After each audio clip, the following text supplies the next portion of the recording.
Okay, hello. We are here. We're live. We are ready. We're doing a special Simpsons podcast rewatch type thing. I'm tentatively titling this episode "I Know of Them," which is a Simpsons quote from one of the famous Simpsons episodes when Bart is asked if he knows his times tables or long division. He's like, "I'm aware of them." I don't know them specifically, and that popped out because today our special guest and co-host is Oddish, my good friend, who is and mod of the channel, and on Twitch, Shorster on Twitch is where we're springing from before all this good YouTube stuff happened, and Oddish has very little. Oddish is decades younger than me and has very little experience with The Simpsons. He's there as a PNG tuber below my face. Why can't I point down? Even very little might be a bit of an overstatement. Truly, I know nothing. Okay. So Oddish and I played the Simpsons Fortnite season together, and I've been slowly accruing episodes of The Simpsons that I think would be good, sort of like a canon version of like what there's so many seasons, it's like over 30 seasons at this point. It's like what it can be overwhelming. It's like One Piece, where do I start? But it's not like One Piece. One Piece you can just start at the beginning and churn your way through. This has a lot of ups and downs in it. And at a certain point it really hits its stride around season 3 in my opinion, and you can just sort of watch through from there. But right now I'm just going to be showing Oddish some of the first couple episodes. So our goal for this rewatch podcast thing is today anyway, is to watch 3 episodes. I was like about to do like the German 3. You can't see me right now. I was about to do like the German 3 thing from Inglorious Bastards. So the idea for today is to watch the very first episode that aired, which is the Simpsons Christmas special, as it's commonly known, or the production name of the episode, Simpsons Roasting on an Open Fire. And then we're gonna watch the season 2 episode I really like, Bart versus Thanksgiving, so 2 holiday episodes, and then Radio Bart, the 3rd season, I think season opener of season 3, if I remember correctly, that I think is when the show starts to get really truly great. Um, and starts to How show long of the a how long of a gap is there between these seasons, like between 1 and 3, between the episodes you're showing me? it has about 20 episodes per season. Gotcha. This first one the first one is a 13 episode order. So season 1 is only 13 episodes. Second season is 22 episodes. So they were like all in. People were liking this show. They're like, give us a full order, sort of a mid-season order. And they kept ordering more. 24 episodes in the 3rd season. And then 22. I think 22 is the standard. Although the looks like the 6th season has 25. So yeah, they were doubling down. Fox was all about this stuff. So yeah, initially the show was began its life as a series of shorts on the Tracy Ullman Show, which was a sketch comedy show. So they would have like little I don't know, 3 to 8 minute shorts maybe on Tracy Ullman that were just like mini cartoons, kind of like Smiling Friends length cartoons of The Simpsons, very crudely drawn. Most people only know these from a later episode that makes fun of them and does clips from them and just rips on how bad their early stuff was. It's a real thing. And So originally this episode we're about to watch is not um was not the first one they were going to air. Um, but I think there was just some sort of like production difficulties. Originally, the first episode was gonna be Some Enchanted Evening, which some people call like the most cursed episode because of how dark and Oh, weird it really? is. Uh, we won't be Now I'm watching that interested. one today, but it's Okay, worth okay, knowing. okay. So that one it involves like the kids getting a babysitter who's like a criminal, played by Penny Marshall, and she's just like it's just really freakish. I don't think I've watched that episode like since it was on reruns initially. Like I my background is I sort of came to the show late. I was not allowed to watch it. initially. The first episode I watched was one where Homer and Bart join the Big Brothers program, and they go to SeaWorld, and I immediately loved it. And my cousins and I had a whole, just like, our vocabulary was just quoting this show to each other. We didn't speak to each other. We probably both had undiagnosed autism and just didn't realize it. As more information is coming to light about what autism is, it's probably like, I'm like, oh yeah, it's like we never had an actual heart-to-heart conversation. We just we Communicated exclusively in Simpsons quotes. yeah, pretty much the way frat boys used Anchorman quotes back in my day too. And then later Borat. Yeah, Simpsons Roasting on an Open Fire is this one's a Christmas episode. It's the very first one. It was sold on VHS. I think it's the Simpsons Christmas special as a standalone episode. It's well liked for reasons you'll see. It's not the funniest thing in the world. It's not the best episode of the show, but it does show you like what the first season was like. Um, and honestly, if you watch this episode and then watch episode 2 of Bart the Genius, the animation quality will dip significantly because this episode was later in the production order. And it started to get refined, as it went. Um, Gotcha. and so this one looks a little bit as crude as this one looks, it looks better than the ones that aired after it. So maybe there was some whiplash there for some people. Which also might be why Some Enchanted Evening is thought to be so cursed, is because it was the first in production order. It was supposed to be the season premiere, and it's almost a different show tonally. It's so weird. Oh my god, okay. But I'm just realizing now that maybe at some point we should watch The Telltale Head, which is a pretty decent episode. Again, super early, but it's also the reason why you could wear that Jebediah Springfield head in Fortnite that blocked all Okay. like headshots or whatever. Yeah, I mean, go ahead. really, I'm hoping that by the end of this, I'll be able to get a lot more of the references that both you and popular culture in general drop. Yes. And the other thing you'll realize too is that most of my understanding of pop culture is flavored through this show. Like when The Simpsons made a Pulp Fiction reference, I would know what Pulp Fiction was before I saw Pulp Fiction, kind of thing. Like as a kid, it referenced so many things that were either before my time or too adult for me to watch, so that when I actually saw the things, I'm like, oh, that wasn't just some random reference. Marge beating up this guy is actually a scene from Godfather 2 that they did, almost rotoscoped in terms of copying the animation. Anything else I want to say before we get started? Most things that people know about the show is that, so Matt Groening, the guy who originally is stated as the creator of The Simpsons, he started out doing cartoons called Life is Hell, which were like super cynical cartoons starring a rabbit, and had some of the first gay characters in like newspaper comics that I saw, which was also kind of interesting and progressive for the time. I think it was like the 80s when he was doing this stuff in like his Oregonian paper. I'm not sure where they first appeared, but from that he got called up to do sketches for Tracy Ullman. Originally they were going to be animations of his Life is Hell characters, but while he was like in the oh wait, I actually have a big book of hell from Matt Groening. Oh god.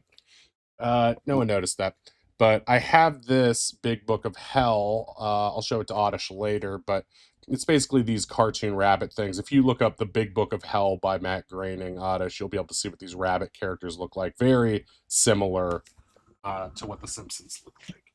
Matt Groening is waiting to pitch his Life is Hell cartoons to the network as sketches on the Tracy Ullman show. And he's like, oh no, if I do this, I will lose all rights to the characters. So he very quickly, like on a napkin or something, doodled the Simpson family based off his own family. And he's like, actually, they should be this, and held it up. And everyone's like, what? Okay. And so they went with it. And so it's just loosely based off his own family. And from there, this media empire of content has spawned. So right now, the way this is going to work is we are going to watch this first episode off the recording, and then we're going to come back and discuss it. So if you have access to the episode via DVD or on Disney Plus, where they all exist now, uh, go watch it and come back. If you are a fan of the show, you've probably already seen this episode, so you'll know what we are talking about when we come back. But that's what we'll do. We will watch the episode, um, discuss it, and then move on to the next one, so on and so forth. And then at the end, we'll do a little wrap up to discuss what Oddish thinks of the show and what his perception of it is now based on these Hell yeah. early renderings. I love this review from IGN about it. Though not the funniest of episodes, it was certainly groundbreaking. Just what you want Nice to one, hear. IGN. Yeah, thank you, IGN. Just mentioning IGN will get a bunch of people in our comments that's like, finally, a good IGN reviewer. I hate IGN reviews. Like, stop reading them, guys. Fuck out of here. So, yeah, that's basically all we need to know. So, we'll be right back. And yeah, feel free to watch the episode along with us, too. We will be doing these. We'll be doing these in the Discord. So feel free to join our Discord as well if you're watching this belatedly. If we do this again, so you can watch along with us. Okay. Be right back. Let's go.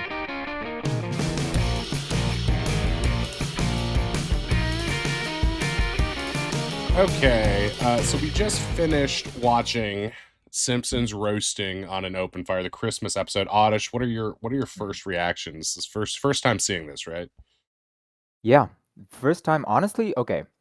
It's not like I had low expectations because I know it's a beloved property and everyone likes it a lot, but the humor is genuinely a lot tighter than I thought it would be. Like I wasn't expecting to find it as funny as I did. It was, even though I didn't, a lot of it is kind of foreign to me and it's maybe a little older than what I'd be used to. It was really funny. Like I was actually, lolling at a lot of the gags in the show. I'm with you. This is probably the 15th time I've seen that just from reruns and whatever. I had the VHS as a kid, and I forgot. I mean, it sort of had like the notes of it in my head. Bart gets the tattoo. They get the dog. Them getting the dog is why I still think it's a classic, because it's an origin story of the final member of the Simpsons family, kind of. Yeah. But like I don't know. It sets up so much of the show. It sets up, like, we were just Lisa's speech there to Patty at the end, where she's just like she's like wise beyond her years about this stuff. That And like, was such a funny moment to me. It caught me so off guard. it sets up how Lisa's the smartest member of the family. It sets up that economic troubles, like real world economic Right. troubles, are going to be a big part of the backbone of especially the early seasons, and some of the better episodes of the early seasons, in my opinion.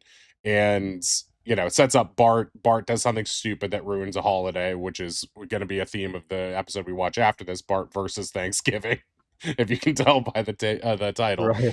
And yeah, I mean, it's a gruffer Homer, but he's not quite like 10 years later. Homer is just completely selfish and just a unrepentant man child. They just like lean in on him just being an utter jerk. They refer to it as a trend called as jerk ass Homer. That Oh, they even make fun of themselves later on for this trend that happens sort of as the show starts to dip in quality around season 11. And it's nice to see him, like, at least he's incompetent, but at least he's trying to fulfill his role right. as Yeah. as the dad in this situation. Because obviously I don't know where the show is going, and this is a Christmas special, which, Christmas specials tend to be on a more like wholesome note. But I was like, okay, this is actually, kind of heartwarming and it's balanced really well with the comedy. I always thought Bart was a piece of work, and don't get me wrong, he is, but he's a really funny piece of work. His humor as well was just surprisingly relatable. There's a lot of really good just Homer and Bart's like one-on-one. I think there's something really wholesome about their relationship, and like when you think of him acting out is a lot of the time just trying to get Homer's attention, Right. especially later on. And like I think we'll see this in Bart versus Thanksgiving. It's like the first time they try to like interrogate like the idea of why Bart behaves the way he does a little bit. And I think it's actually really interesting, which is why it always stuck out to me as one of the first truly great episodes of the show. But yeah, I love the, like, it's also funny to see like how, even though it's like a little bit edgier than, like, I don't know, a TV of the era. Like it's like it's talking about the tropes of a Christmas episode in Right. Charlie Brown or the Smurfs or something like that. It's trying to make itself distinct from that, commenting on stuff. You've got jokes about strip poker and just the idea of getting a tattoo for Christmas is probably edgier than most sitcom cartoon, Right. especially any cartoons of the era. Yeah. But yeah, it's still like, oh my gosh, these spring-loaded eyes on the back of, like, I guess that was Ralph Wiggum, a very early Ralph Wiggum who was way smarter than the one we know popularly now. But he is like, it's like, oh my god, how strange, a Japanese version. It's like it's Right. very like coded in this, like, I guess, what is this, 89? Yeah, December 17th, 1989 is when this came out. Um Holy. Yeah. so not even the 90s yet. And directed by David Silverman, who I think is like one of the big names of The Simpsons, famous for playing a flaming tuba at Burning Man, which later comes up in episodes of the show as is like his, it's like one of his pastimes. He's also a great animator and director who basically designed a lot of the funniest drawings of the Simpsons, like how they look. Like he's the best at exaggerating their faces in iconic, funny Gotcha. ways. He directed this one. This was written by Mimi Pond, who didn't write any of the other episodes, but she did a great job with it. I think it's cool that the first episode's written by a lady too. There's some really great ladies who write on the show later, but it is a male dominated, like a lot of shows in general, is a For male sure. dominated Yeah. staff.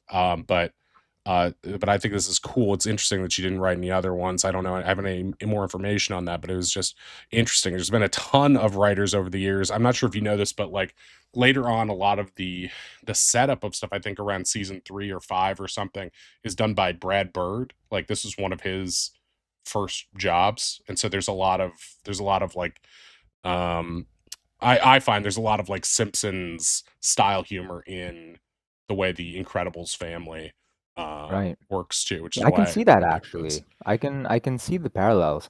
So after, I don't know how many times you've watched this episode. Do you think this sets up the rest of the, I guess not only the season, but the rest of the show, like tonally and, stylistically and everything? Do you think this is like an appropriate pilot? Because you were telling me earlier about how the production order got messed up. This wasn't supposed to be the first episode, not really. Yeah, I mean, if you think about like, we won't watch it today, but I recommend anyone who hasn't seen it just like scrub through quickly Some Enchanted Evening or just read a plot summary, and it's literally just like unfunny and scary. It's like it's like Okay. Bart and Lisa are being menaced by this horrible babysitter. And it's just scary. Like if that was the pilot of The Simpsons, I don't know how many families would be like, "Yeah, we got to watch the next one together." Right. Do you know what I mean? Instead, they make it the season finale, and so at that point, you've already watched a bunch of these episodes, and are probably like, "Well, every show has a shitty one or something." But Right. yeah, I mean, if your introduction to the show was this Christmas special, which is like, okay, they pushed a few buttons, but like it wasn't too bad. Bart saying strip poker is a little offensive to my delicate sensibilities. But like it's not like that's not what the episode is about. You know what I mean? So I feel like it works really well as a Christmas special. Like from our modern lens, I think thinking of this is like if back when I was a kid, they would put on the Grinch or Charlie Brown, like me putting on this around Christmas time, I feel like is a fair equivalent.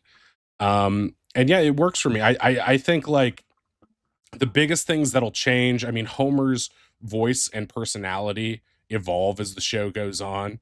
Um, Right. I think I think it's a really good introduction to Bart. Bart really doesn't change that much. It's a good introduction to Lisa. Maggie falling down in the background all the time. It's a good setup. You get Patty and Selma, you get Grandpa. Grandpa doesn't really sound or act like he will later on, but it's still fun to see Gotcha. him there. Burns sounds a little bit different. And just like the show is well known for its like cast of characters who, Apu, Mayor Quimby, Chief Wiggum, Krusty, all these people that like if they ever have a town hall scene, you see all these people in the background. But whereas opposed to we go to the school scene in this, none of those characters exist yet. So it's like a lot of generic, hey there, Joe. It's like, Yeah. okay. we don't know who these people are yet. So it sets up the core family, I think, really well. And sets up the the economic state they're in, which is also later called out in one of my favorite, if not my favorite episodes in like season 9, I think. Because like the idea that they have this really nice house on one salary and like they're still struggling and stuff like that. Yeah. It's like when you look at it from today's perspective, it's like, oh my god, they live a life of, they have a mansion.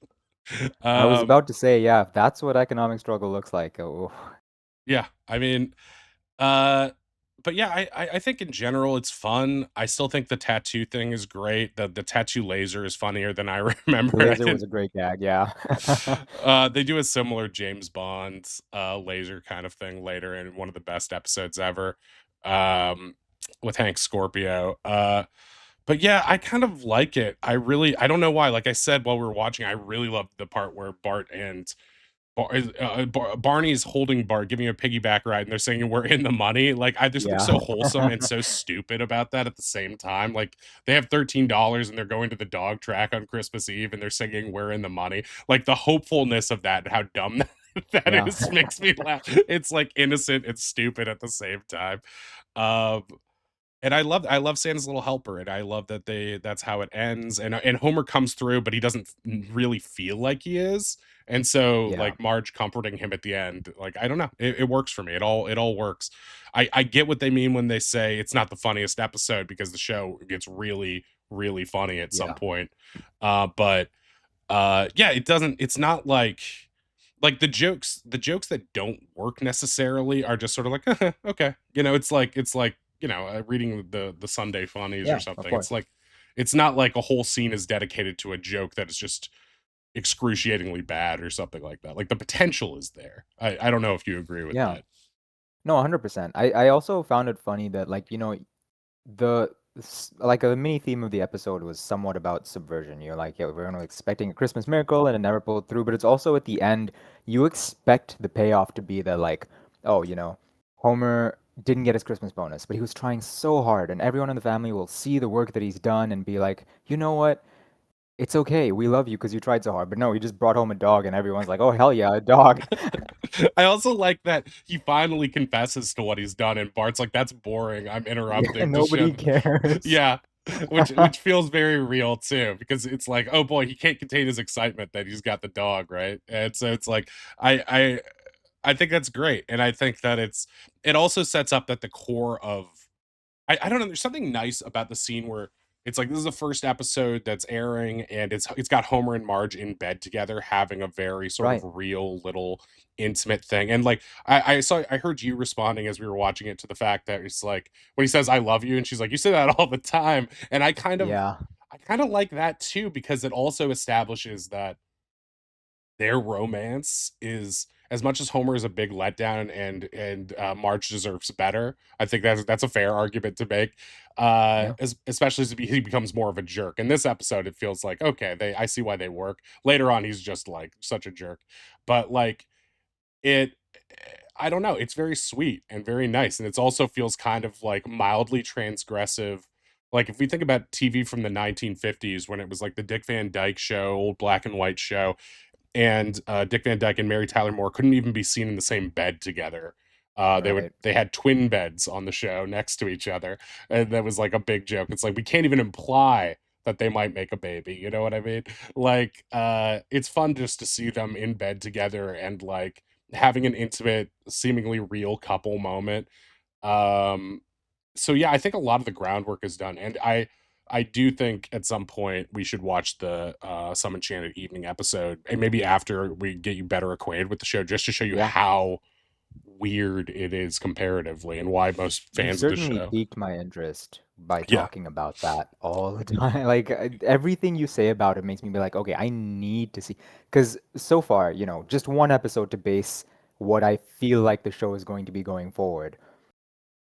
I really want to see what that episode is like, yeah. just to see how different it is. I think like maybe after we watch these, you should check it out, or we'll do it. Maybe we'll save it for another time. Of like Yeah, yeah, yeah. maybe after we watch the really good ones, we'll watch like a few of the really bad ones, so we can compare it to it. Because I've been rewatching just casually, and I've gotten to season 11, and it's just like what sticks out to you is that like I think season 11 is the first time where there might be an equal number of good and bad episodes. There might be more bad episodes than good episodes in the season. And Mm, that's why it's heartbreaking. It's because I remember that watching it as it aired and being like, oh, my favorite thing is just noticeably dipping. Like it just nosedived. And the show is acting in its own attitude as if it's performing a victory lap. And so it was a very hard time to be a fan in some ways, but the show has rebounded, I think, in a lot of ways, and has, even in the seasons people don't like as much, has at least one or two really really great episodes, which is why I think a watch through like this, where we just sort of pick and choose a little bit, is more valuable, especially early and right. later, because it's some, there's some episodes where it's just like, it's not really worth watching this. Um, is there anything else you want to talk about in this one, or should we move on to the next? No, I think we went over, yeah, basically everything.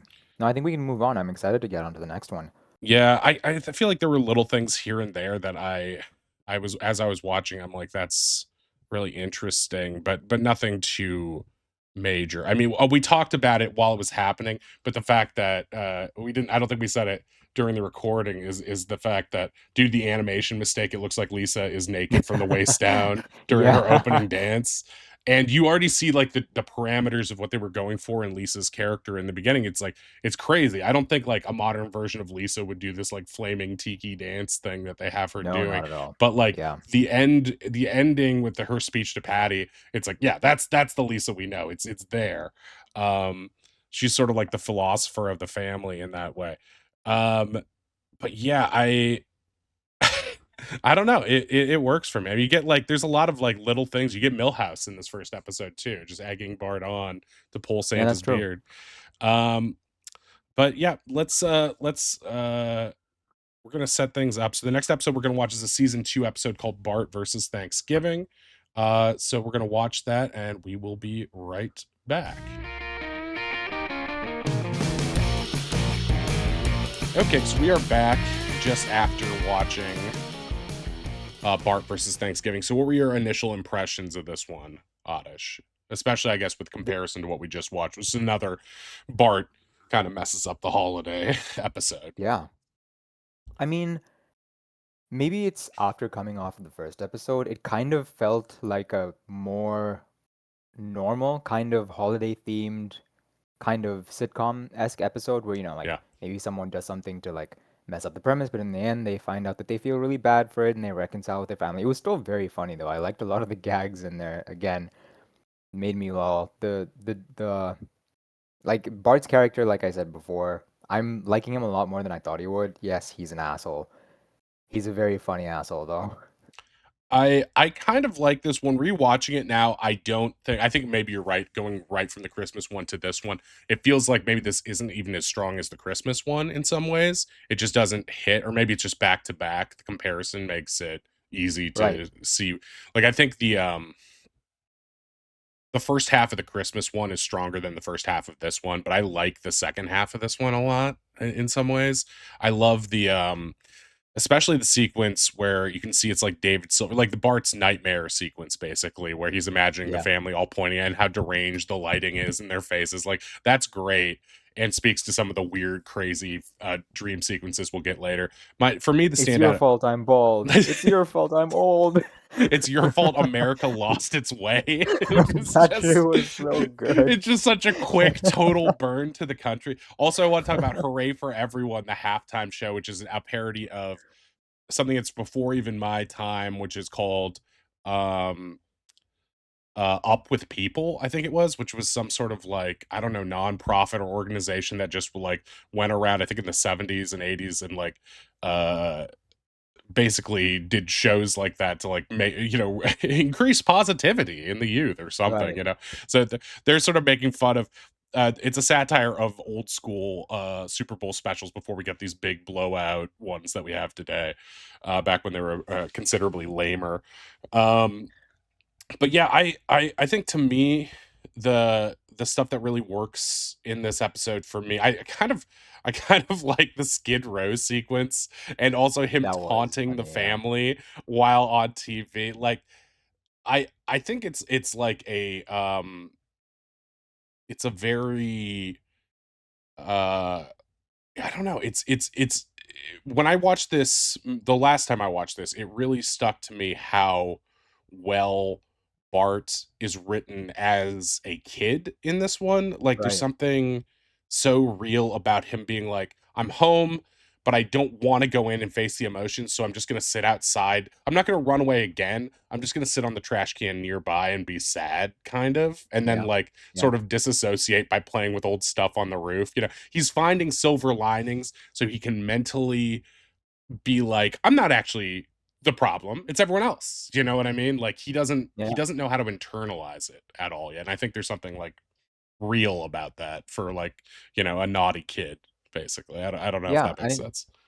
in the Christmas episode, we didn't see much of Bart and Lisa interacting with each other, but in this one, they really, they got their moment where Lisa taught him to like find his conscience in a Yeah. way, And and that was she a really has sweet to, moment.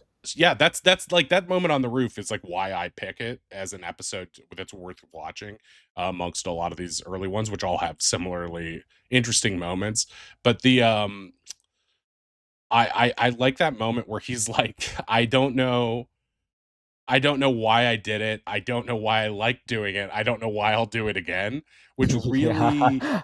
I think is like the core of Bart, which is that he is compelled to do these awful, heinous things for the Yeah. sense of amusement or getting attention, but he doesn't have Lisa's level of intelligence or like perceptiveness to be like, I know why I'm doing this.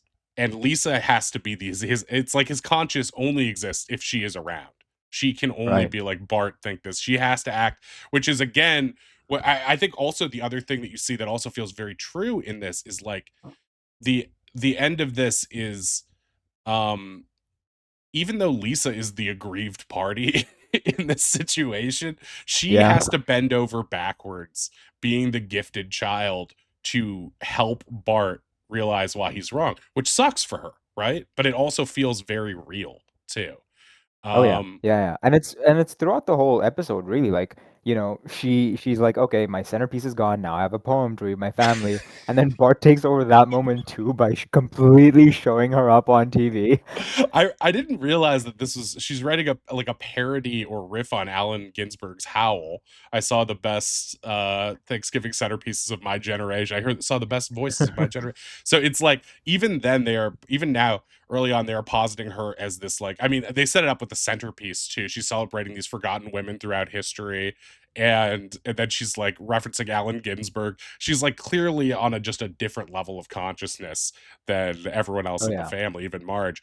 And yeah, it's just so fantastic that it's like her poem is called Howl of the Neglected or Unappreciated, and she's immediately interrupted halfway through it so everyone can look at what Bart's doing. And of course, what's Yep. Bart doing? Feeding food for the homeless to the dog. And crowing about it. And I really like that. I think it's like I love that she gets through to him. Only she can reach him because I think it's because she's younger, maybe, and smarter. It just is like Yeah. he kind of acknowledges in the way. And it's a private. He couldn't do that if everyone was looking at him because he's kind of like a showman on some level. But I don't know. I think like there's something about that. The fact that like kids act out because of real things they're feeling in their environment, Yeah. but they don't necessarily know why. And if you ask them, he's just like, I don't know. I don't know. Like, I think in a more modern read on Bart would be like having him internalize that. But I think there's something kind of beautiful about the kids finding, a reconciliation there, even though he's still a kid and still doesn't know. 100%. Yeah. She's mature beyond her years. 100%. Yeah, I don't know. And it's like, what did you think of Marge's mom in this one? She's just like the worst. I thought like Dude, for it's real. crazy. How did Marge turn out so great with a family like that? I do not understand. Like they make Patty and Selma pretty mean in these early ones that we've watched. I find them lovable in their own way. They just hate Homer. I don't think like I think they're setting up that, oh, sometimes they're inconsiderate to even Marge. That's not really a plot line that carries on later. And I mean, like, there's another one I can remember where they're like teasing her when they're like older than she is when they're kids, but like that's pretty much just them being jerks for no reason. Yeah. I also sort of like that the mom seems to be a jerk to them as well, even though they're seeking approval from it. It's a weird dynamic. Marge's mom is not a character who appears in many episodes at Okay, fair all. They enough. don't seem to really know what to do with her, but I think they do make her at least a little bit nicer in the later ones. It was so shocking to me. I still remember the first time I saw it when she's like, "Let me just say one thing. You never do anything right." And it's like, Yeah, I know. Nobody reacts to it too. yeah, it's like, well, it's like maybe they don't hear it, or she's, because she has laryngitis or something, but that's I don't know. It's pretty brutal. Um and I mean, we get a little bit And the more lesson that grandpa. Homer learns, the What's that? lesson that Sorry. Homer learns is that they're the greatest parents ever. Right. Right, which also speaks to Bart in a way too, where it's like he doesn't know all the inner workings of this thing, but he can tell when the moment is resolved. I also like them is sort of, Yeah. it seems like they're eating turkey leftovers the next day, which is nice. They have their own little Thanksgiving. Um and I don't know, I'm sure this is distinct from your experiences not being raised in America, but like the idea that there's something about Thanksgiving specifically that always seems to be an awkward mix of like food people are genuinely usually pretty happy to receive, and then like the awkward extended family tension where some people are Mm. just like grumpy and uncomfortable and we all have to pretend, and like this sort of like kids having an outburst at the table kind of thing feels very real in a way. And I don't know. I can't think of any moment that's in my personal life that is as horrifying as seeing someone's like centerpiece burned in front of everybody. But Man, I should hope not. yeah, Yikes. I also like that he's Another kind of like thing, thrilled by the fire when it's up. He's like, "Cool, bitchin'." right? Yeah, he's a bitchin'. I do like Bart a lot more than I thought I would. I also I brought this up during the episode too, but he puts himself in very adult situations. You know, like the first one, he's at a, like a gambling, like a dog racing Yeah, tattoo ring. In parlor, this one, gambling. tattoo parlor, he's donating plasma here and passing out because of blood loss and pretending he's an adult. Like this dude is putting himself in crazy situations. That's definitely a through line too of Bart like wanting to do whatever's edgiest or most destructive in a way. Like he is very much a product of like, go to the monster truck rally, see some guy get Right. his teeth knocked out. And Lisa's like the opposite of that in terms of like, thoughtful introspection that like there's just not, because she's so like can take care of herself so well. It's like the family's just like leave her on autopilot. She's the middle child, you know? Yeah. Um but yeah, yeah, Bart and also has like the crazy thing is he goes off on these adventures. He goes to Mr. Burns's house. He gets chased by the hounds, which I was like, oh, I'm glad the hounds are in this because we played that Fortnite thing together, Yeah, and the we did. hounds were They were dog-headed just men. dudes. Yeah. They were the hound men or something. Yeah, that was weird. So it's like, okay, they didn't want you to have to shoot actual dogs, I guess, in Fortnite. Right. So they're Yeah. like, uh, but it's also cool that we got to see with these two episodes in conjunction. Uh, that we get to see how Santa's little helper is a part of the family now. It's also cute. I know Yes. I saw you clock it too that the cat and dog are are cuddling together, which is I don't think you see that a lot too. The cat is rarely seen on the show. Is only there for gags, but whereas Santa's little helper is more of a regular family member, I feel like. Um but yeah, I don't know. Anything else that jumped out to you about this? We got some other stuff in there that becomes a recurring thing. The I thought it was actually really funny that although Skid Row is drawn in a more scary way, it feels like they paint the retirement home as more depressing than the mission serving people. Like Oh people are yeah. people are genuinely more cheerful at the like the food giveaway than they are at the friggin' retirement That home. granddad doesn't want to leave the retirement home for some reason. He's really happy there. Yeah. I think, yeah, I don't know what the deal with that is there, because they certainly invert that later on. But I love Grandpa. These aren't the best Grandpa episodes. They're still figuring him out. He's more cogent and grumpy in this. Later, he just becomes so senile that he's just like nonstop hilarious. Mm. He's just telling stories that just don't obviously like historically don't make sense. Uh, but but yeah, I mean, would you so in terms of these episodes, which one did you prefer, I guess, like in terms of your personal taste? I'd say I still think I like the Christmas episode a little more. It might be a little maybe rougher around the edges, but I think just like it helps establish the family, the world, the tone, the style, everything just so well. There's just a little bit of everything, you know? Like you get the really cute family dynamic. You get like Bart being a total nut job. You get Lisa's incredible speech at the end of that about dissing her dad. It just comes together really, really well. I like the overall package of the first episode, I think, a bit more. Yeah, I think the first one is probably a stronger episode, and I think in hindsight, watching this one, I'm like, I think it's actually a great like the trio of episodes we have here are Bart centric. Although the first one, the Christmas one, is more of a Homer episode in some ways too. It starts as Bart, and Right. then, but and I think a lot. I think in the early days, the show was like more Bart centric in some ways, and then Homer really became the powerhouse of the show. And then they just sort of traded episodes. Then there'll be Lisa episodes. Marge doesn't get the most episodes, but she does get a ton. I mean, they're all in all the episodes, but having like the Right, main right, A right. storyline. But but yeah, I think like when I looked at the list, I'm like, so what about this one really stuck out to me? And I do think it's the burning of the centerpiece and the Bart and Lisa moment on the roof that make this one of Yeah. my favorite to go back, even if it isn't the funniest or most consistently funny, especially in the first act. But I do like, basically, I like everything after Bart goes out on his own because it's fun to see him the way he perceives and interacts with the world. Like no Yeah. trauma response to the fact that he was just chased by vicious dogs, just and then he immediately goes to Skid Row. Like his perception of reality is so warped. And also I thought was worth noting is the 80s parent mentality of, oh, our child is just out, I hope he comes home. Like, Right. Yeah. what are you talking about? What are you talking? Go get it! Like, go, sir! You saw where he like that's such a 70s, 80s like today. The helicopter parent would not. There's no A way they'd be hundred out there. percent. Um, that's such a funny. But it's like Stranger Things too. It's like, oh, the kids are just out for the night, going on adventures. It's like, well, Exactly, exactly. That's just the vibe of the time. And it's also like even when Bart went out, like he didn't learn his lesson out there when no, he finds out that the real world is more messed up than he gave it than he thought it would be. Like he no, he comes home and talks to his sister, and that's when he learns to feel bad about it. But he had a great time out there. He got a cookie. yeah. He got some money from donating his blood. The people at the shelter were really nice.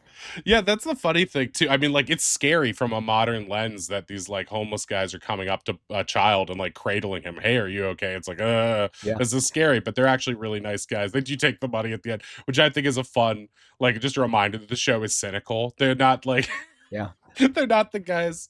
Although I've definitely seen real homeless people refuse change and stuff like that too. They, I want dollars. They throw the change back in my friend's face. Seen that happen. Uh but like it's I don't know, it paints this picture that because of Bart's cynicism and self-serving nature, he is better equipped to survive on the mean streets of Springfield than right. like perhaps Lisa, who's got this idealistic and hope that other people will appreciate the depth of this stuff. But even like seemingly intelligent women like her mom and her sisters just do not give a shit about this like feminist masterpiece she's made with the Yeah, cornucopia. They just don't care. They're just like, yeah, yeah, whatever. Um, so even I think there's something true of that too. If like even within a family with like strong female personalities, they don't know how to encourage this next generation gifted. I also think it's interesting. Last thing I'll say about this one is it's interesting that they decide that Lisa is crying because she misses Bart. Um, right. as opposed to crying about the situation. I think that's like interesting because it's like I don't think the modern Lisa necessarily would.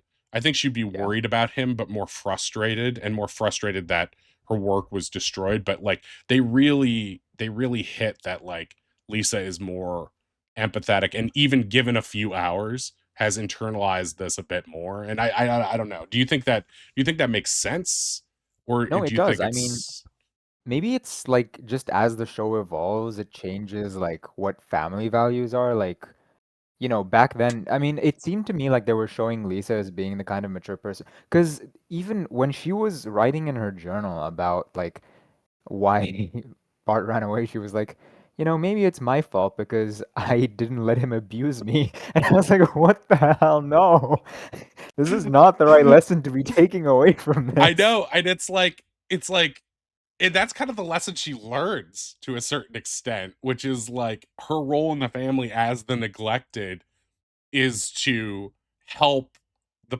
help her abuser and her brother. So, but I mean, what does the episode open with? Him just smothering her with the couch Right. cushion, which feels very sibling, just messing around and being idiots. But like, it's also, yeah, it's representative of like the core of that. And yeah, it hurts me as like a Lisa fan to be like, oh man, she's like taking away. Yeah, this definitely feels like, even though she's wise beyond her years, like she definitely feels like 8 years old here, where she's like, maybe Oh, it's for my sure. fault. Yeah. It was my fault that I didn't take his abuse with good humor. I think is what she Yeah. says. But it's a kind of sweet way in that like I think, with Homer's whole like we're great parents line, at the end of the day they didn't really do anything, right? The No, siblings kind of figured it out themselves, and that was a very sweet moment to be like, okay, yeah, these two I still don't know whether Bart will ever have any lessons to offer Lisa because so far it seems like Lisa's helping out Bart like most of the yeah. time. But it's a very sweet sibling dynamic, at least at the end there. I don't know about the rest of it. It's pretty. I do think it's interesting too that we get a moment where they're talking to the cops, and the cops are useless, which is funny. But it's funny that Marge is like, well, I did say he ruined Thanksgiving. And like I feel like because Marge isn't the freak out about everything parent like Homer is, Yeah. it just hurts so much more. Like to hear from Marge, you ruined Thanksgiving, is like you can Oh, tell why 100%. that Yeah. would affect. It's like even the sensitive, caring parent is on your case now. Like Yeah. that's such a bummer. And I love that the cops are like, "Mm, yeah, that'll do it," when she admits Yeah. it later. They give each other those looks like, The other thing I know, yeah, I mentioned it at the time, but like as we were watching it, the cops, Eddie and Lou, Eddie had a voice that I don't recognize. It was a different, I think it was Harry Shearer doing both of the voices, but Lou, the black cop, had Eddie's voice. So there's certain things that they just ah, didn't have pinned down yet. But yeah, that was an interesting little like Barney's hair color isn't set yet kind of moment. But yeah, there's definitely more Bart ruins a holiday episodes in the future. One really iconic, great one featuring many classic video game characters we might get to at some point. But for now, do you have anything else? Any other final thoughts on this one? uh, no, not at all. No, I don't think so. I think we covered most of it. The only thing I don't know why this just brought back when Bart was giving the homeless people. I don't know if I've told you this story about myself. When I first went to the state, I think this was like 10 or so years ago when I first went to the States, New York, school trip. I got like we were just going for some food or something, and I don't really know where our chaperone went, but I ended up talking to some guy just on the side of the road. I think he was homeless. And he was telling me about like his story and like, he was trying to like get a job or something. I forget exactly what it was. It was a very long time ago. But I ended up giving this dude $30 at the time. Just like this was out of my own fucking pocket. Like my Right. parents had given me money to spend on the trip and I was like I felt so bad for him that I gave him 30 bucks. He was over the moon happy and I felt really proud of myself. But then when I told my friends what had happened and they told our chaperones, my chaperone had to like take me aside on a walk and be like, "Look, dude, you cannot be doing this shit. Really? Like, So what was the yeah. justification? Just that, like, some of these people will scam you, or you'll run out of money if you give it to every homeless person in New York, or like what was their reasoning Um, for that? a little bit of both, really, because I mean, when someone is in that situation, you don't really know anything about them despite what they try and tell you. You Right. don't know what they're going to use the money for. You don't know, people will say anything to get some charity, especially if they're in a rough situation, which I completely empathize with. But like he was like, look, you like the empathy is very sweet and all, but just keep in mind that people might be trying to take you for a ride. So when I Right. saw that Bart thing, it just I don't know, just vivid memory of that happening. I it wasn't like it was I wasn't in fucking Skid Row like Bart was. I Right. wasn't You're outside of a probably homeless shelter right. trying to give people money. But yeah, I don't know. It's interesting because I'll, 2 points on that. One is that the show, in its quietest moments, I think sometimes does like hit an emotional truth, which is I think why it's like, despite being a cartoon with yellow people, the it sometimes like hits a quiet, like Lisa's long suffering middle childness, the this experience you're describing now, it sometimes like will trigger some almost a sense memory of something, because Yeah, sometimes the stuff it hits on is like stuff that a normal sitcom might overlook, especially of the era. And two, there is a modern episode um that I think was from last year or the year before, like, 30 years after this episode that we just watched, where Marge is going through a response to basically the situation you're describing, which is that no one trusts anyone anymore in the world. And yeah, it sort of concludes with a lady at the gas station being like, "Hey, I just need $20. Um I'll mail it back to you, when I get there." And like Marge is like, "I know you're probably a scammer, but I refuse to live in a world where I have to believe everyone is trying to screw right. everyone over, so I'm gonna give you the money anyway." Um, and it has a weird ending that I don't know if I agree with, or it's thoughtful though, which is that she she receives the money back in the mail after waiting for it, and it like renews her hope in humanity. But then it cuts to outside, and it's grandpa who sent the money to her because he didn't want her to lose hope. And it's like, oh, it's like a weird, like, you really can't trust anyone, but also we need people like Marge to believe in humanity or we're all screwed kind of ending. um that sort of ambiguity sort of points to like the strange storytelling of the modern show. But it did make me think of that situation where it's like, yeah, I want to live in a world where it's like you can give that homeless person $30 and that helps them in some, even if it's just to Right. get food for Yeah, that day or whatever. But like, but yeah, you do have to have we do have to have that cynical conversation with the chaperone where it's like, for it's like sure. Yeah. you can make your own choices, but just know, sometimes scammers exist and that sort of thing. um 100%. Yeah. Another thing before we move on, sure. actually, one thing I completely forgot to talk about. The I forget what his name is, the reporter who's there at Kent the Brockman, shelter. yeah.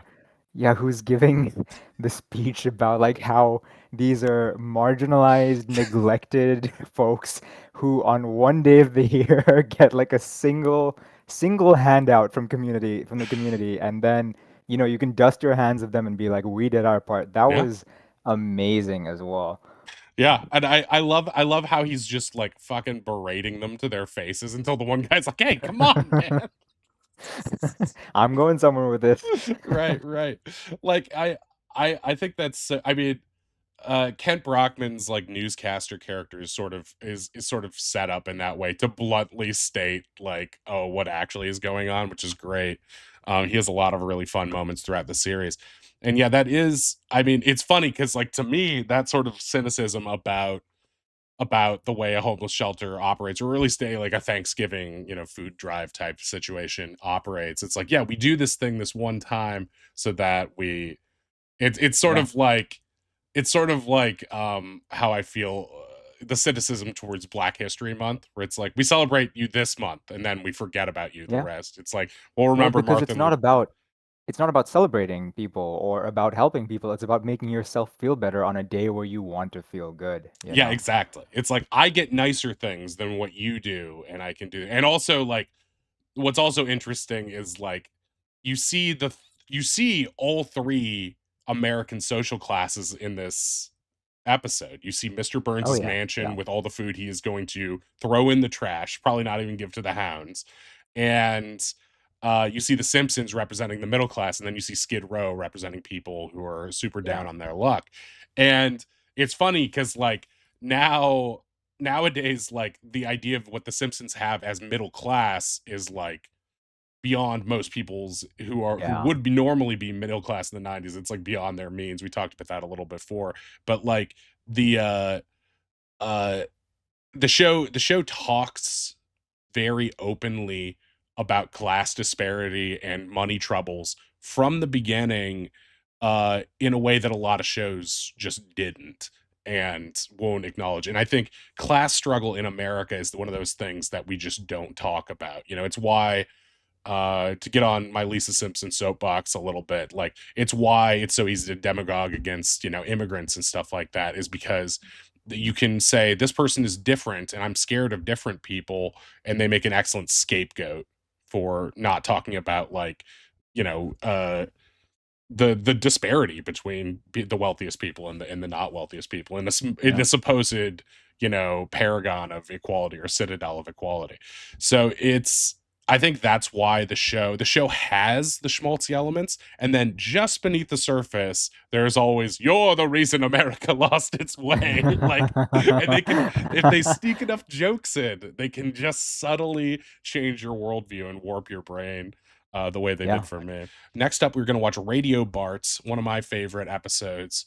Five Nights at Freddy's fans, pay attention. You'll like this one. You'll like this one. I will force you to like this one. I like this one. All right, we'll be right back. Okay, we are back. We have just finished watching Radio Bart, which is the 12th episode of season 3, not the first one, as I mistakenly thought. Okay, what are your initial reactions on this? That's generally, I think, what I was expecting from like a Simpsons episode generally, just kind of mostly comedy the entire way through. Like there was that sweet moment at the end. Well, kind of sweet. It was still played for laughs, but it was a very, very funny episode. It's very much just exactly what used to happen, like when people would get trapped in caves and shit, you know, like little like theme parks would spring up around them and Yeah. people would visit from all over to see this man stuck in a cave and this guy's like dying down there, but everyone's just making money off of it and selling merch. It's such an American thing, I feel. Yeah, the plot line similar is from Wikipedia is incident to an incident involving Jessica McClure, a young girl who fell into a well and received support from citizens and celebrities. Right, Yeah, there's a ton of references in this, as Hector in the chat mentioned. We got at the beginning, they're watching Soul Train, the show. There's the guy who's like the fisherman who's like, I'm gonna, you know, I'll hook Bart and clean him for free, right, which is a parody of Quint from Jaws. Yeah, We're Sending Our Love Down the Well is a spoof of We Are the World. right. Yeah, Originally they wanted to have Bruce Springsteen be the guy, who actually, instead of Sting, like as the celebrity guest, but apparently he was unavailable, so they reached out to Sting, and they've since said that Sting was one of the most fun recordings they've had. And also Bruce Springsteen came back like 20 years later for another one. Yeah, they reference Axel F as the song that is parodied, when he's going down the well. It's obviously a parody of Chuck E. Cheese's Wally right. Weasel. Yeah. And I oh like wait, the this, canary gag too. That yeah, I was like very the canary funny. gag a lot. Also, yeah, Sting had a a song called Canary in a Coal Mine on his third studio album. And Ah, okay. when Homer says, you know, he's a good digger, it's a reference to Sting's youthful career as a ditch digger before he made music. So there's a lot of things. This is the only episode we watched today that isn't directed by David Silverman. This one, it was done by Carlos Baeza, is written by John Vitti, who's another longtime Simpsons writer. Um, but yeah, this one is one of my favorite early-ish ones, and I feel like it hits the pacing of the show that it will become famous for, Right. which is like lots of cutaways. Family Guy sort of like took over the cutaway gag thing, but a lot of the cutaway gags in this episode aren't unrelated. They're just, let's see what's how this okay, this thing happened. Timmy O'Toole's down the well. Let's go to everyone around the town and find the funniest things they could be doing in response to this. And that sort of thing makes the episodes feel very jam-packed with gags in a good way, and also fleshes out the city of Springfield in a way that makes it feel like Yeah. a real place. Um, so there's a lot. I think this is the first. Krusty wasn't in the other ones we watched, or Itchy and Scratchy. So we got some Krusty and Itchy and Scratchy in there too. All right, so let's talk about it a little bit more in detail. How do you feel this episode was in comparison to the others in terms of, like, story, heart or absence of heart, and just what you prefer, I guess. I don't think the absence of art was really something that I minded much. When I'm watching a comedy show, I don't really expect every episode to be, super heartfelt towards the end. I thought this was perfectly funny as it was. I thought it was a lot more jam-packed full of gags, which I appreciated. The We Are the World, where, Krusty was singing terribly, was really, really funny to me. I don't know if you've seen that clip of Michael Jackson singing live with the other singers, and then everyone else is dog shit, and he just stops vibing and he's like staring at them. I haven't. That sounds great. I would like to watch It's that. very, very funny. Like, I don't know if that's what it's a reference to. It may very well be. It's a very, very funny clip, though. Oh, definitely. It's definitely a We Are the World parody. I mean, it's yeah, and Krusty's just gravelly voice just sounds so funny. It's just so funny that of anyone there, they got Krusty to do the solos instead of staying. Like, just weird. Also in the background in that we're starting to see a more fleshed out Springfield. So all the people in the We Are the World parody are local celebrities. Right. You got some characters who show up later in the series. Rainier Wolfcastle, who's their Arnold Schwarzenegger parody. I think that was actually the Channel 6 news or weather girl who was like the babe in the front, who they and Homer in the previous episode says that Kent Brockman is dating. I don't think I would have picked that up if Right. not for us watching them back to back like that. And you've got Dr. Marvin Monroe in this episode, who is referenced multiple times. He wrote the book that Bart gets as one of his lame birthday presents. He's a character who is in the first season as like their family therapist who gives them shock therapy because nothing else will work. And they stopped doing that character, I think, because it hurt Harry Shearer's voice to go down so low and gravelly, which is something Right. because of that story that I try to avoid while we're doing D&D characters, because I'm like, if I do that, I could lose my voice. Um, but yeah, I don't know. I dug this one. Yeah, the lack of heart, especially after watching two heartwarming episodes, it doesn't bother me as much as, like you said, just straight comedy. And I don't know. I think it's jam packed with really good gags. And you got like the Chuck E. Cheese bit with Wally Weasel. I really like Yeah. too. As that was Bart sort of continues to be a proper fucking bastard. Like, the moment he figures out what that radio is capable of. yeah. I like I mean there's so much that I like about this episode in general. It's hard I can't really think of anything I don't like about it. But the yeah, you're right. I liked when we were watching it earlier and you were like, I'm surprised he didn't immediately think of all the stuff, the mischief he could make Yeah. when he first got it. But yeah, he's dumb. He's not I mean, one, he's just a kid, and two, he's just like he put like Lisa calls him out. I bet you were dumb enough to leave your name on the. He's Right. still Homer's kid. I love how insecure Homer is in a cute way. Like for once, sometimes it's inverted where Bart wants him to spend time with him, and he's being lazy. Um, and sometimes he's the real jerk, and Bart is more sweet. There's a really good episode where Bart basically joins their equivalent of the Boy Scouts. That's where Homer is just a complete jerk the whole time. It's pretty funny, but it's noticeably an inversion of this dynamic. But it's so funny where he's just like how like Homer is so obviously desperate for Bart's approval in this way. Right. Like from the beginning, and Bart's just like using the gift to like hold open the window. I don't know. I find Yeah. that so funny. Like, nah.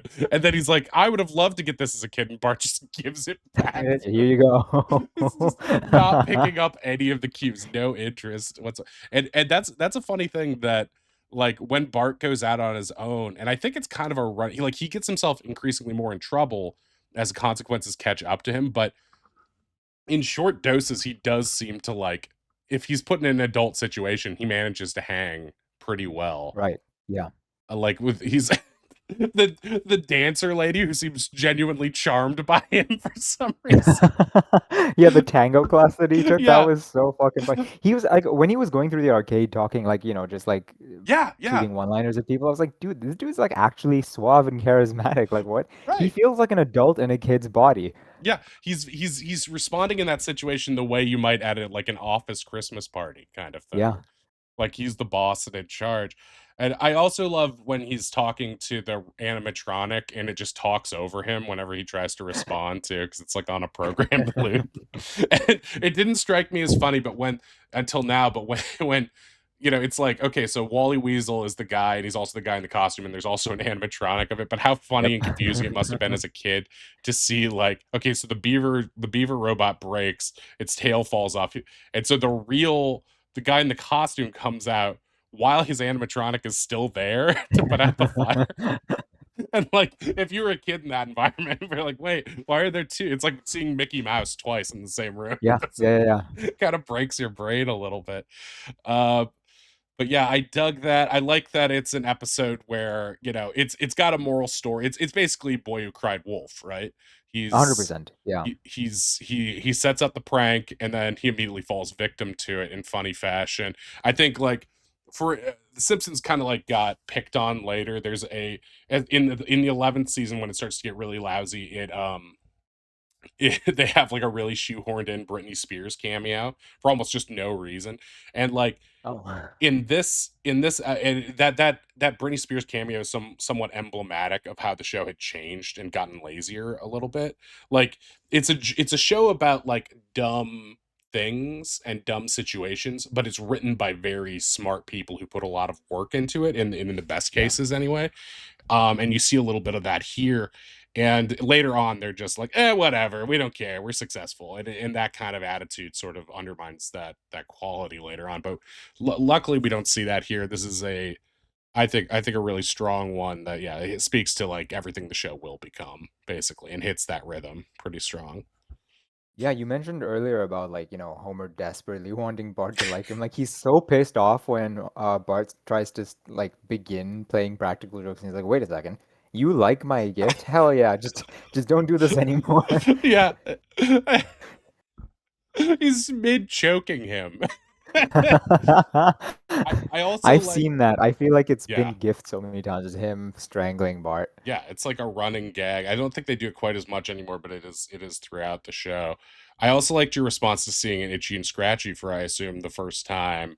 And Yes. I was funny to me because I'm like, this is a pretty tame Itchy and Scratchy compared to how For real? yeah, compared to how brutal they are.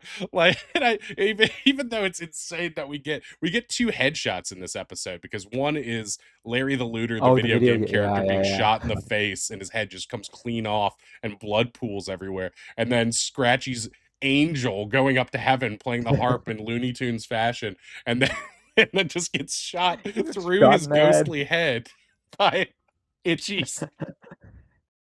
I mean, there's a lot of great, and I mean, just also like similarly before they play that, I think on the Krusty show, and it's just like, it's like Krusty's prank on Sideshow Mel is just like kicking him in the ass into the cake. Yep. It's like not even like a good bit. It's just him being an asshole. Just It's like I bullying wonder how him. Bart Yeah. learned this stuff. Yeah, the Adrian Scratchy episode was funny too because it's like just the most horrendous thing. A, it's a kids show, and B, it's like dedicated to I mean, Timmy aw. O'Toole. I also like the running gag that although Lisa is very thoughtful, she still laughs at Itchy and Scratchy like she's still a kid at Yes, heart. yeah, It's one of the things that brings her and Bart together. I mean, that's I don't know. There's so much of this. I mean, it's like this one is also dated or maybe not dated so much as it is like a very clear product of its time, because it's like, okay, the popularity of Sting puts it in a place. He's still popular, but he was, more of a mega huge, Yeah. star at the time. And uh the fact that there's, oh wow, a radio that can, or a microphone that can connect to the radio, like who even has like a physical radio, Right. really. um and they're already making fun of that in the parody commercial, because this was a real product that existed, um that the writers were making fun of. And apparently the line, "Hey, good looking, we'll be back to pick you up later," is from the original 70s commercial No for this way, thing. seriously? Yeah, so like, that was something that made the writers of the show laugh, and they're like, we have to include Yeah, of this. course. And I love Homer's response that, "Ooh, he's in for some lovin'." He just buys it. I think about it every time I would go to GameStop, and I would be worried that like I didn't pre-order something. I'm like, I don't know if they have it. And when he's like, "You got any more of those microphones left?" And he's sitting in a wall of them behind him. Yeah. Yeah, a couple. I Yeah, a always feel couple. that way anytime I go to like the store. I'm like, "Do you have any of this left?" And they're like, yeah, you're the only one who wants Luigi's Mansion 3, surprisingly." I mean, Um, that's also just a parody generally of television shopping, right? Where you have yeah. the like super mega energy guys like, yo, we have five of these things left. We have calls coming in left and right. Yo, Yeah. take advantage of this deal while it's still here. And they're sitting there with a warehouse full of these cheap made things from Yeah. China. Of course. I mean, it's like this is pre slap chop or whatever, flex tape, whatever, like all of Yeah. the, even like some of the biggest things, but like at the time, yeah, this was still very much apparent. Um, but yeah, I don't know. I really like this one. I feel like all of the side characters are starting to act more themselves by now. And um even though Lisa isn't in this episode a ton, we see some good stuff there. I like how this incarnation of Lisa uh isn't immediately tattling on Bart. She's just like, "I know what you did, and it's time Yep. you came clean." You know what I mean? Like, she still has some Yeah. maturity there too. Uh, and just her calling that he put the label on Yeah. the thing. She knows her brother so damn well by that point that she's like, I know you're so stupid that you're going to fuck. I don't need to do anything. You're gonna mess this up Yeah. entirely on your own. And I love just the opening sequence, which is a kind of a I've seen it used before, but Lisa like twerking or thrusting along with the Soul That Train was so dancers funny. too. Yeah. And Homer's response from "oh" to "hey, cut that out," and then watching the dancers and being just like You know, ogling them. weirdly, that feels like a joke that happened like I don't know when this season aired, but if that feels like a joke that came before its time, you know? I feel like it was the 2000s where like more scantily clad women were like dancing in music videos and shit, and that started to be something that people were talking about like, "Oh, is this becoming too risque?" Like, I think it's like always been the music talking video point. culture. I mean, it was like the Beatles when they were just like, it's like, look at their wild hair, and it's just like a Right. little shaggy. Like, I think it's just like the Overton window on that is kind of always moving. But yeah, I think like there definitely was that, because I think in the late 80s, early 90s especially, it was like, I don't know when Jane Fonda workout tape or whatever, but the idea of like ladies in like the leg warmers and neon Right. spandex and stuff like that being just something you would regularly see on TV, and that being like, you know, for a good cause theoretically of just being an exercise video, but also being kind of salacious to people and pervs excited about it. But I think like, especially on Soul Train, um and other shows, I guess I'm thinking of like In Living Color and like the Fly Girls who would dance in between sketches as like a transitional element and stuff like that. Yeah, that Right. was people were getting a little bit more, um I guess, accepting of that kind of stuff. But I think this show is sort of about that threshold too. There's one we didn't watch from the first season, called Bart the General, and it has a bit where Homer is teaching Bart how to fight because he's getting beaten up by the bully Nelson a lot. Is like the main conflict of that, and Bart and Homer's like, you gotta, if all else fails, you gotta hit him in the family jewels, meaning the testicles, and and then later in that same episode, Grandpa is writing a letter to a television station to complain that TV is too lowbrow right now because they use lines like family jewels, even though he wasn't there for the original scene. So it's about like knowing, it's about like, rather than sort of like what the show and what sometimes like Family Guy and even South Park could become of just like trying to push the envelope of what they could get away with. A lot of these early Right. episodes are characterized by them trying to be realistic or at least satiric about the reality, right? Like no Right. one's no one's freezing a kid in in the well like Frank suggests, but it's representative of like, the scientists they would have on the news, or even like you Yeah. think about Elon and the miners trapped in the thing, and he's like, I'll design a submarine, and he calls that guy pedo guy and Yeah. stuff like that. Like stuff like that. Like there's it's pointing at something real and then just hyping it up a little bit. I also want to call it to what Hector said in the chat, where he was said when their tunnel down is like right by all those like priceless artifacts. They pass by a triceratops skull. There's an Right. alien saucer in there. They're just like going by all that stuff. Uh, yeah, the shirtless muscle gag that Willie says, or that's a running gag with Willie where he rips his shirt off and he reveals that he has huge muscles. I forgot that it started. I think this is the first appearance of that. There's a later one where he rips off his shirt and he says to lunch lady Doris, he's like, "Grease me up, woman," and she just stares at him and she's like, "Okay." Ambiguous whether she's into it or not. Right. I also thought this is something that we could see a distinct difference between seasons on, because we watched these specific episodes in order, was that Yes. um, Rod and Todd Flanders, one, I think that's Todd Flanders that we see in the Christmas episode where he's with his dad and Homer drops all the presents, and he's Yeah. only got the one bag and Ned has like tons. And his voice is different. Todd Flanders is different. And when we see him again in this season, he is, now the pure sweet and innocent, less a normal kid and more just like purely God-fearing, like innocent Right. church child, which, I love that scene where Bart is just tormenting them and pretending to be God. And I will remove the wall later. Later. Also, just the innocent thing of like him wanting cookies too is Right. pretty Yeah. silly and cute. Um, Yeah, I don't like know. ultimately it is a harmless prank. Like, Oh yeah, he wants cookies. He's not, I mean, other than him like creeping on the girls, which is, again, he's a kid. He's like, "Oh, what are the girls doing in yeah, the room next over?" He's just a harmless kid. Like he does stupid shit and he, as we found out in the previous episode, he doesn't even know why he does it half the time. yeah. And I think there's that.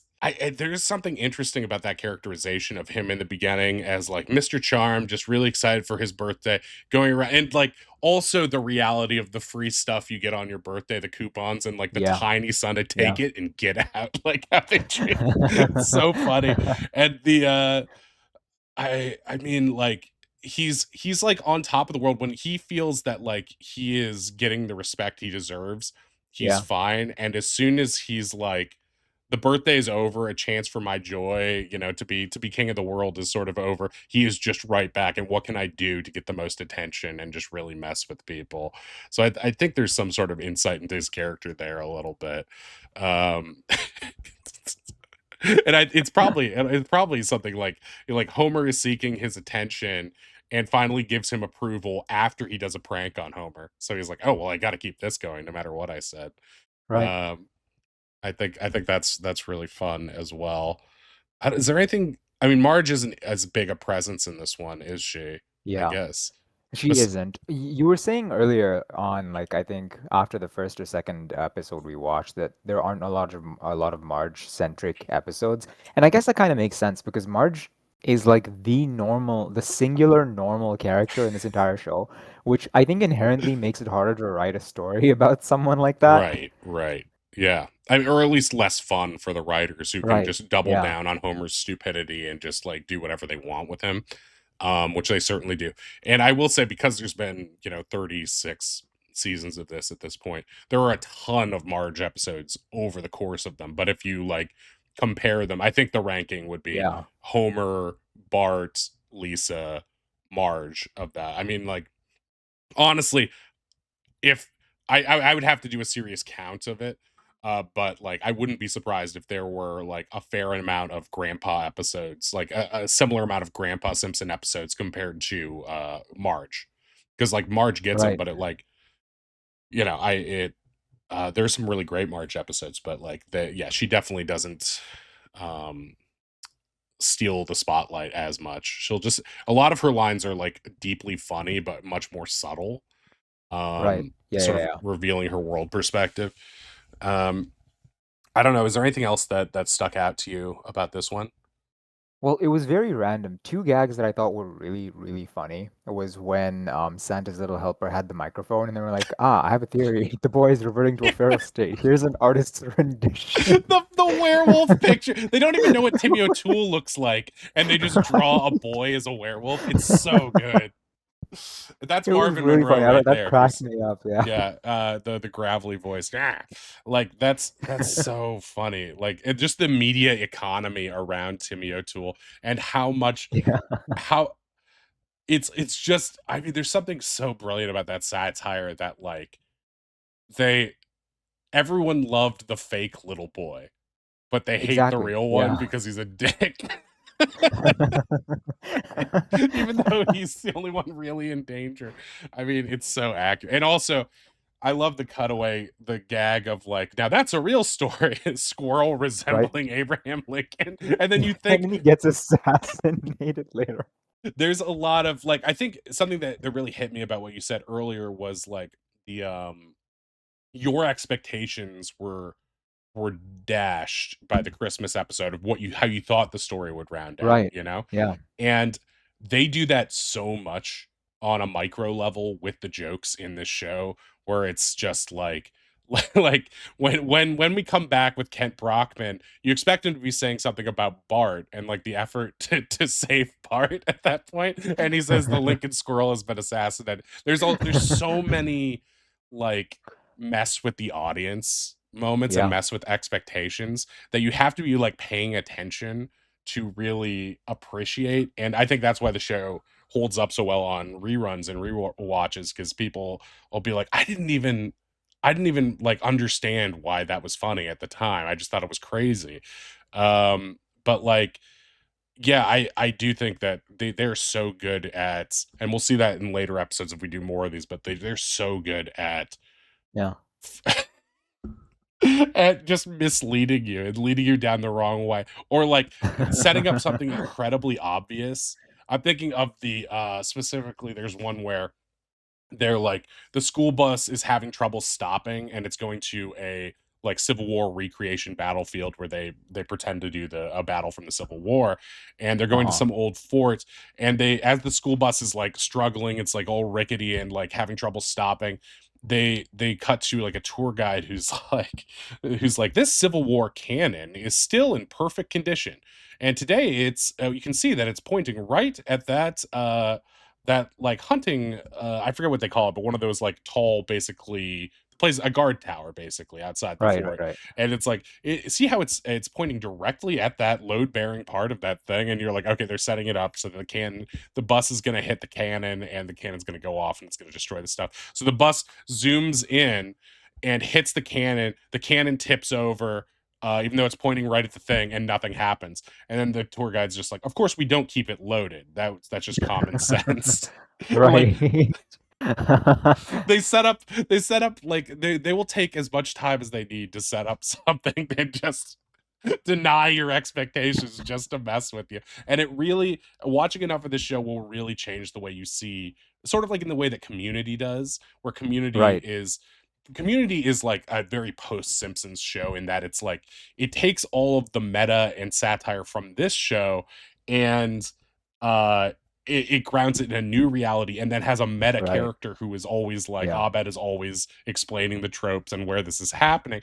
And like uh I think that's very informed and influenced by this, like a lot of comedy that came after it, and that sort of like tongue in cheek. I mean, like we see it in Bart versus Thanksgiving, where they're talking about like, can't we have some modern cartoons? And they miss the fact that Bart is literally in the parade, Yep. which he was. Yep. Um, And I was wondering this when we were watching that one, but did when where they were talking about Bullwinkle and one of the other cartoon characters, are those characters you've heard of before? Because those are real cartoon Heard of, characters. but have basically no familiarity with. Gotcha, gotcha. I was curious because I was like, man, as far as, and even some like sometimes it's like sometimes the things I would learn were from this show, and sometimes the show will lead you away. There's a one I've heard famously many people who were like tasked with reading Little Women included a quote from The Simpsons that they thought that The Simpsons attributes to Little Women, which is not in the book, and they would get Wow, like F's okay. on their papers. It's like Moe's reading for children at the hospital, and and in the end, they realized they were no longer little girls; they were little women. And it's the conclusive last line of the book, but it's not in the book. That's not. And people would include that, and their teachers would be like, "You clearly didn't actually read the book," and they'd be See, like, "Damn." this actually ties into what you were saying earlier about how like this show is unique in that I think like this and South Park, you know, they're shows that you can just view. They're like a lens through which you can see other pop culture. You know, you Yeah, can be informed about other things just by watching these shows, and like the level of informedness might vary, but still, like it informs you about the things going on around you at the present time or in the past or whatever.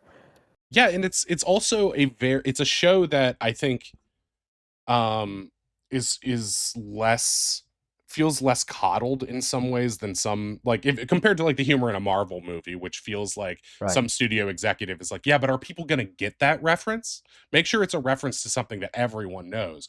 And I think The Yeah. Simpsons is just jam packed with so many jokes that it's like it's like Mel Brooks informed. It's like if there's 100 jokes, it's okay if they only get half of them because there's more Yeah. coming.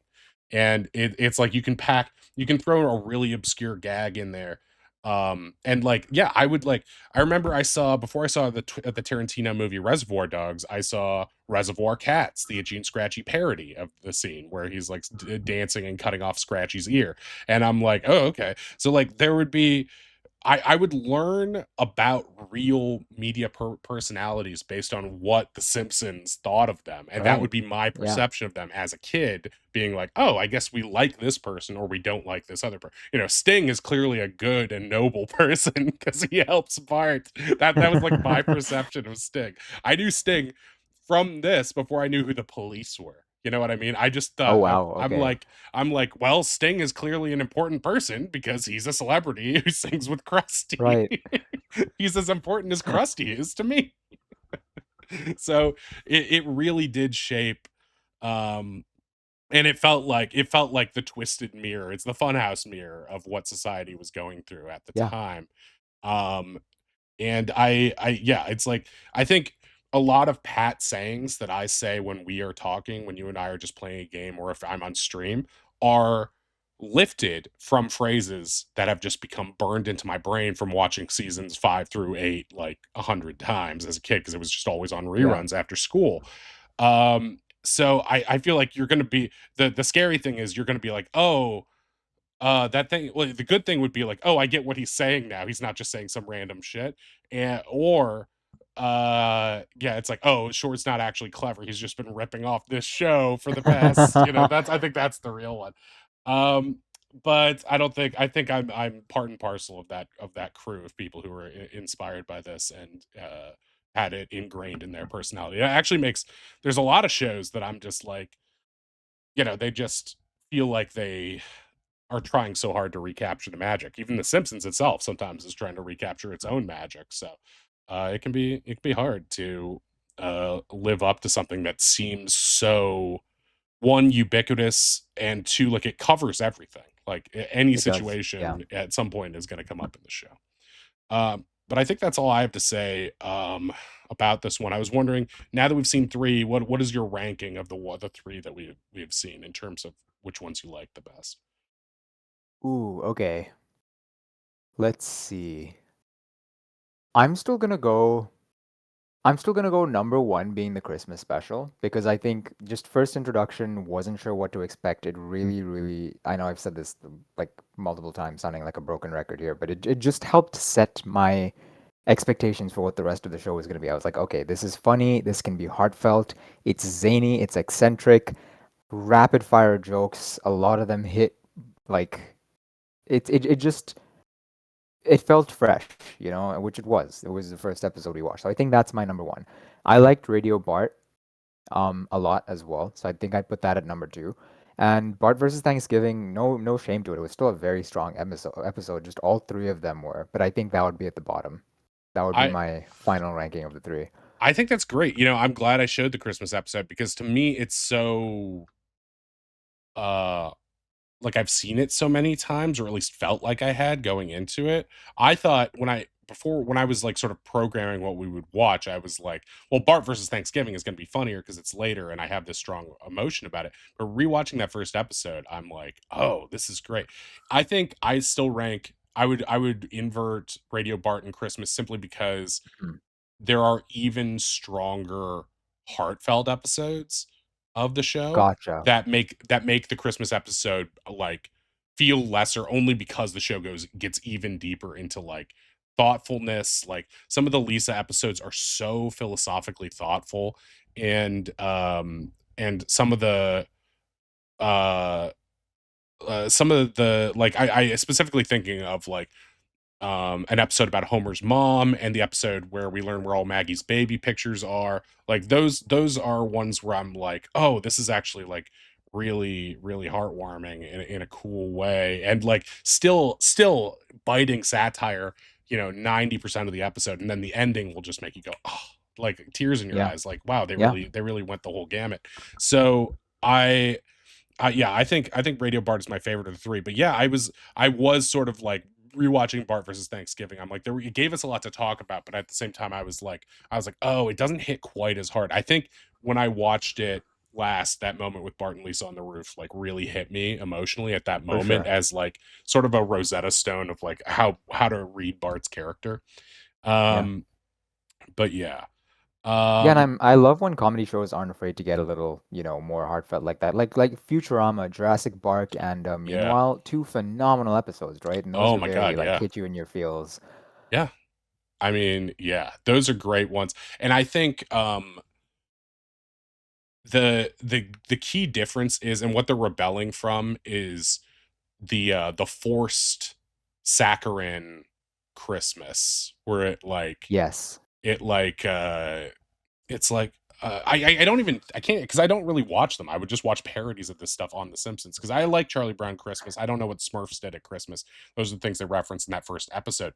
But that's like it. Like you'd expect a normal like 70s or 80s sitcom to just Exactly. be like, well, did you learn your lesson? Kind of like a Yeah. little bit stilted, a little bit more full housey of it. And I I think this show at its best, yeah, it hits both those notes of like, this is the reason this feels emotional and touching is because it hits something that feels a little real at this instead of just telling us. And I think that when the show loses its way a little bit, post season 10 and beyond, is that it's trying so hard to rebel that it doesn't leave room for that genuine nice feeling, and will almost Yeah. try to force depressing situations in it becomes a little bit more mean spirited towards his characters. And there are definitely like heartbreaking moments where like something bad will happen to grandpa and you're just like not like as a whole plot line but just as a cutaway Yeah. gag. He's like is anybody there, and he's like all alone and stuff, and it's supposed to be funny, but I'm like, because of the Oh performance no. and the art, I'm like, Yeah. it pulls at my heartstrings. It like hits something real. And later on it will just be, there's a specific one I really want to show you at some point um where Bart shoplifts a video game that he wants for Christmas, because he doesn't think Okay. anyone's gonna get it for him. And that one is like makes you feel bad, makes you feel guilty because Bart does something really like just abrasively bad and lets Marge down. But it also lets you feel good at the end. And it's the perfect one in that regard.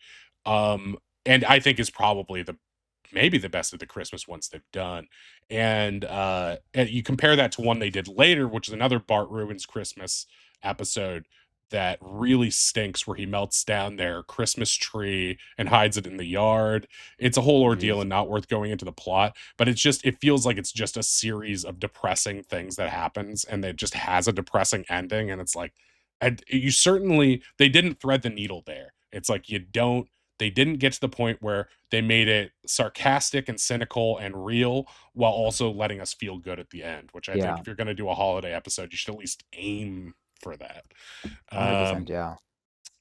okay. Any last thoughts? Do you think we should, well, we can discuss if we want to do more or how we want to tackle this monolith of, or I don't even know, it's I not a mean, I'd love monolith, to do but more. I also wanted to say that I think I don't know if it was inadvertent or not, but like the ending of this episode was also just a perfect way to end the trio of episodes we watched.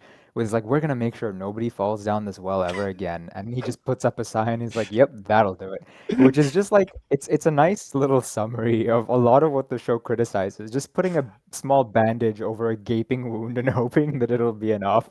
yeah, and that kind of ties in with what you're saying about the critique of how we handle the less fortunate on Thanksgiving, Exactly. right? Yeah. It's the same exact thing. It's like it's a band-aid that lets you feel, it gives you peace of mind. It doesn't solve the problem. And I just watched one where from season 11 where Marge breaks her leg at the ski lodge, because I was thinking of you too, because there's a snowboarding sequence where they talk in, zany 90s snowboarding lingo, and I was like, Right. I wonder if you'll think this is funny. It's very quick, but I the she breaks her leg not from skiing, but because a gigantic German style cuckoo clock falls off the wall and lands on her leg while she's just sitting in the lodge. And Oh. the guys come over and they're like, "Ugh, here's the problem." And it's like a bent nail that's turned upside down. So they look at the bent nail and just tip it upwards and put the cuckoo clock back on it. They're like, "That should hold it." And it's like, yeah, that's kind of where the Yep. critique is. It's like we've diagnosed the problem and we're going to put a band-aid on it and hope for the Yep. best. All right. Well, thank you very much for joining us, those in the chat, and thank you very much, Oddish, for being here and joining us on this inaugural journey into Thank you this for putting thing. this together. It was so much fun. I had a great time. Okay, great. I'm glad you guys had fun too, and I'm glad you had fun, Oddish. And yeah, I would like to do more. I'm always down for this. I'll try to think of a trio of episodes that have some sort of.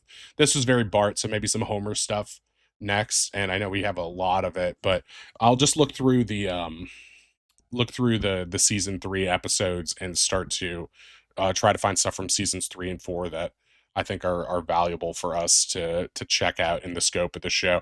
It's very hard for me not to just want to jump ahead to season 5 and then watch every single episode, because there are some, like, I think in season 7 maybe there's just like one of those like unstoppable runs of classic episodes. Like the only one that isn't, like, they're all like 9 or 10 out of 10, and then the one will be like an 8.5, and it's just like even the weaker one of this season was incredible compared to a lot of stuff I would watch now. Right.